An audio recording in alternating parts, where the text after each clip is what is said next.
Hi guys, update.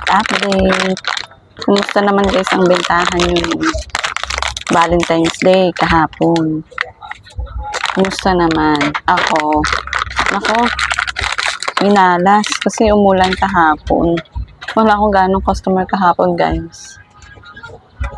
Bigla naman kasing umulan.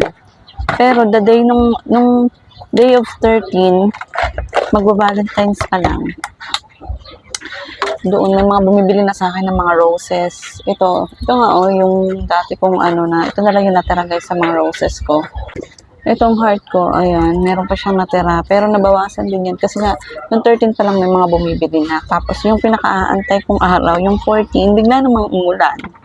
Kaya may natira pa sa akin na mga pang-Valentine's. Hindi naman ako namili guys ng ibebenta ko talaga pang-Valentine's. Yung natira lang to last year. And ayun, may natira ulit. Pero hindi ko pa rin siya tinatanggal sa displayhan. Pa rin siya tinatanggal. Kasi baka sakaling, kasi guys, nataon siya na Saturday, di ba? Yung 14, wala siyang pasok. So, wala tayo gaanong mamimili na estudyante. Hindi kagaya kung nataon ng may pasok. Halimbawa Monday o sa Sunday, magbibilihan yan sila para may ibigay sila sa teacher nila on Sunday. Kaya lang, ayun yung nataon na Saturday, tapos umulan pa, kami mas malasan talaga. Kaya ang ending, may natira ulit tayo. May natira na naman tayo. Ayan, napakabenta nitong ko na to. Kaya yan lagi na uubos yan sa displayhan. Ayun. Kaya ang gagawin ko, i-study ko lang muna yun sila na i-display. Kasi baka sakaling may humabol pa dahil baka mamaya may gusto pa din na estudyante magbigay sa teacher nila on Monday. Kasi nga, Saturday naman yung 14. So, hindi sila nag-meet ng mga teachers nila, yung mga estudyante. Ito kasi guys, ang natira pa sa akin. Look naman, dami pa niyan. Binaba ko na nga yung price eh.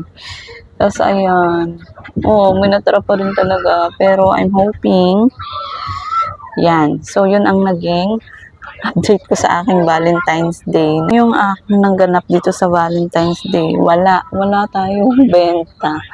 Ito lang yung napaubos ko before ang Valentine's Day dahil nga, ayun, umulan. So, gusto ko lang mag-update guys dito sa aking pwesto. Dahil ito, makikita nyo gulo-gulo yan siya dyan.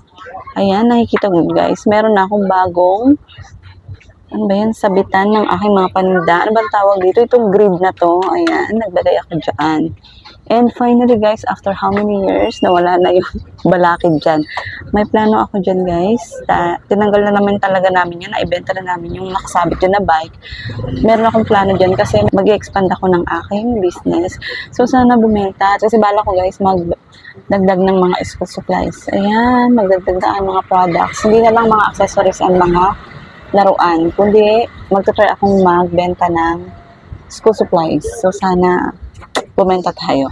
So, balik tayo dito guys. Ayan, gulo-gulo pa yan guys kasi wala akong mga hook. Ganito, umorder pa ako sa Shopee and inaantay ko. Pag dumating yun, i-arrange ko yan ng maayos, then update ko ulit kayo.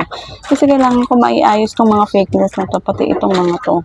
Ayan, tinanggal na din namin guys. Naalala nyo yung nakalagay dyan is yung talaga, ito nilagyan ko na lang ng, ito yun nilagyan na namin ng naming mga plants. Yan yung nakasabit dito.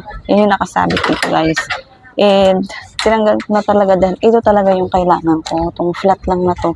Tapos lagi kasi kami nasasagi dito. Tumatama yung pinaka-bakal nun. Ma-aksidente pa kami. So, ayan, napalitan na namin finally itong grid na to. Napakamalaking tulong dito at mas maganda siya tingnan. And magulo-gulo pa yan dahil nga kailangan ko pa yung hook. So, nakaganyan muna yan dyan. Aayusin natin yan guys. And once na maayos to, ay i-update ko ulit kayo sa itsura ng aking space dito. So, ayun lang guys. Sige, babay na muna. Nag-update lang ako.